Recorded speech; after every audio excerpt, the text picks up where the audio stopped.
Hey, what's up, YouTube? So this is part 6 of the MR2 K24 K20 build, and this is going to be my personal car.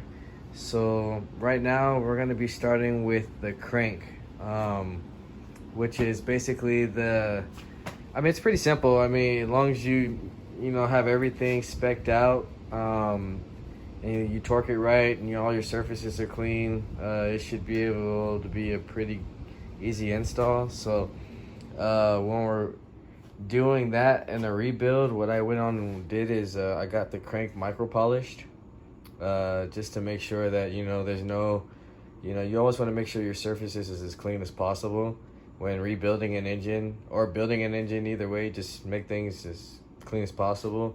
So I went along like everything. I got this hot tanked. I got the head resurfaced as well, and then I got everything all remachined, as far as the bores and everything. So everything, it all comes out. As far as the block, I spent about $300, and then on the head it came out, because I had to get a couple guides and some valves and everything, came out to around like $250, I believe. So I mean, to rebuild an engine, I mean, it's definitely a little bit more than getting a JDM K24, but I mean, at the end of the day, everything's brand new and you know exactly what's been done. So I like to do this my way, just because it's my engine. Like, if I feel more prideful when I get to do my own work. So as far as that, like I said, that's micro polish, got the head all redone. This is all hot tanked, resurfaced. So also, when installing, you're gonna need some assembly loops. So this is what I use. I've always used this in my engines, and I've never had any like problems with dry starts or like the oil light staying on. I mean, as soon as I start cranking, oil pressure is usually there. So that's what I use for that.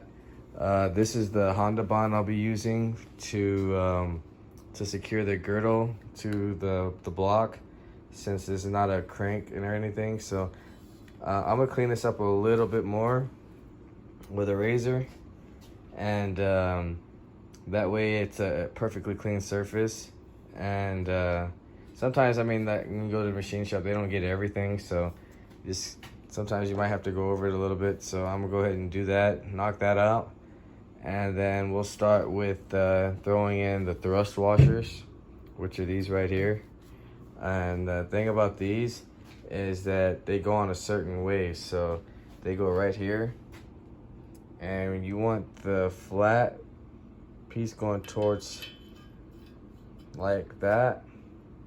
So when the oil against the crank is gonna, those are like the journals or whatever. So that's how those go. Make sure like I said, the flat side's straight against the block like that. So we're gonna install those. That's the first thing you install, and then we'll install the crank. And then when you install the crank, we'll go ahead and throw in basically the seal for the crank seal, before we throw the girdle on, and then we seal it all up with the Honda bond. And also we need our bearings. I got our bearings over here. Let me get those real fast.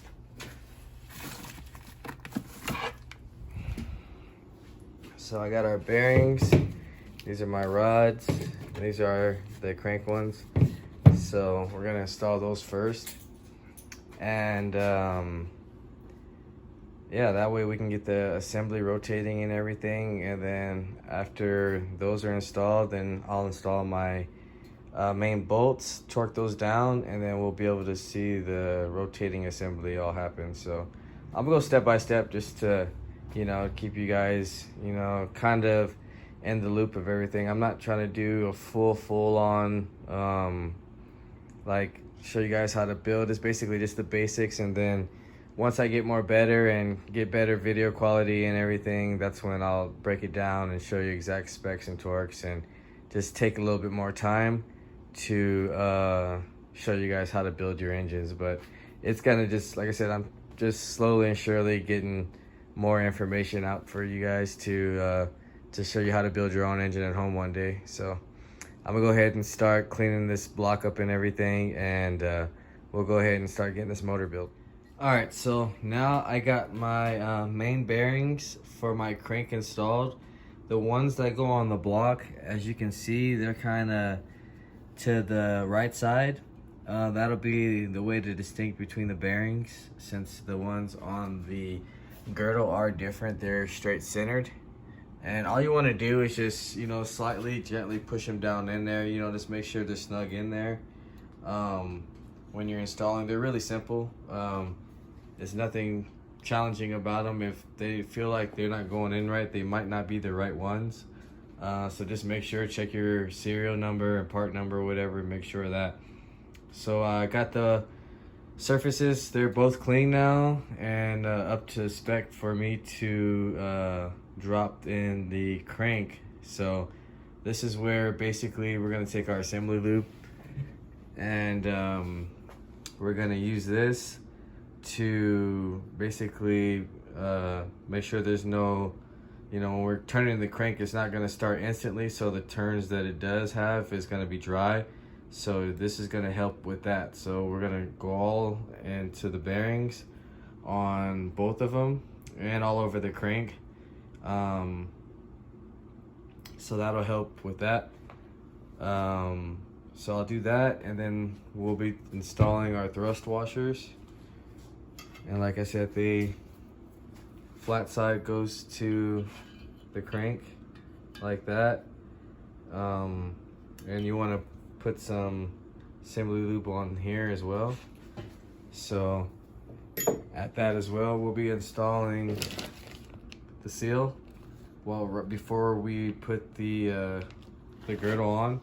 So thrust bearings, then we can lube everything up with the assembly, and then we'll throw the crank in, and then I'll come back right now. All right, so now I got my crank in. I got my thrust washers in, as you can see in right there.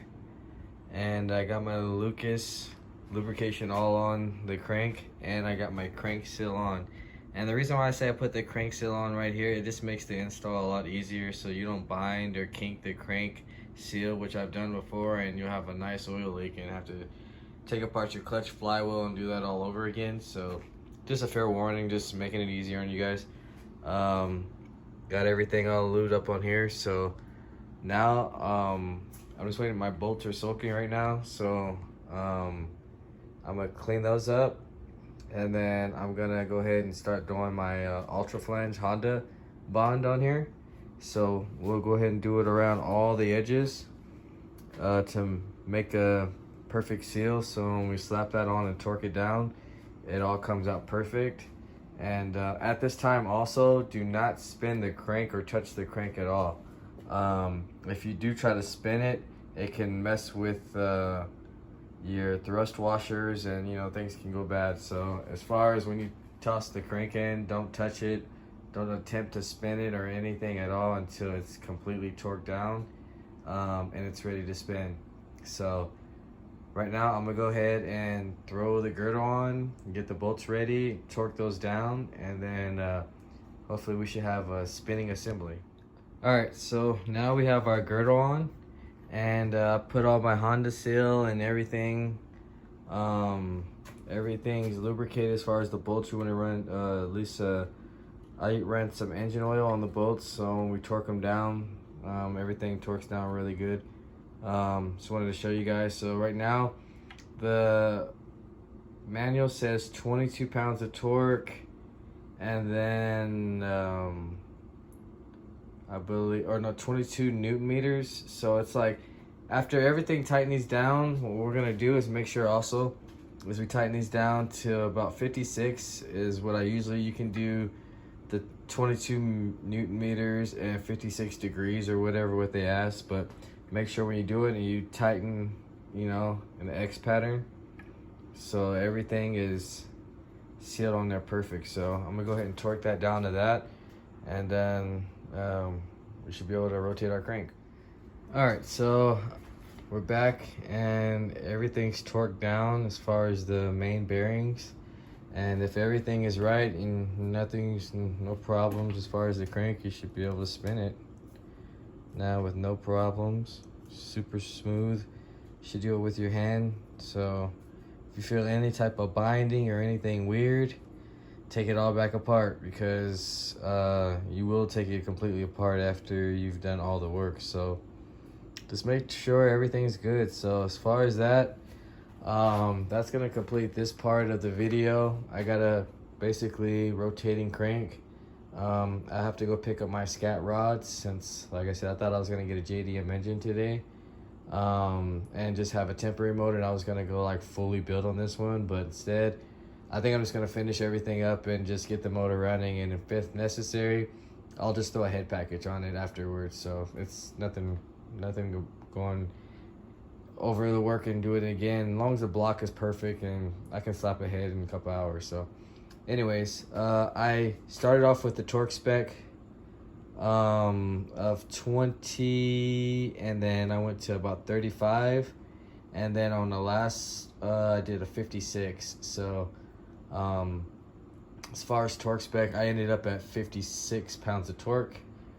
That's what's basically needed to get the assembly to spin perfect. So my bearings are set, thrust bearings are set, and next video we'll go ahead and start doing the oil pump, our rods, and pistons. So I got the pistons already cleaned up and everything. So like I said, I'm just gonna go pick up some scat rods, something to just, because the other rods I kind of destroyed them when I was trying to take the wrist pins out. So if you haven't liked, share, subscribe, hit that notification if you want to see my videos like instantly, because if not, then you'll probably never know when I upload. But other than that, stay tuned. I still got the K24 RSX coming. I just haven't, it's been raining, pouring outside. It's been flooding in my backyard, so got that coming. Way more content coming soon. So if you also want to hit me up on Instagram, it's KSeriousWorks. And if you want to hit me on my email, it's honda.mike1988@gmail.com. And stay tuned, guys. I'll see you guys later.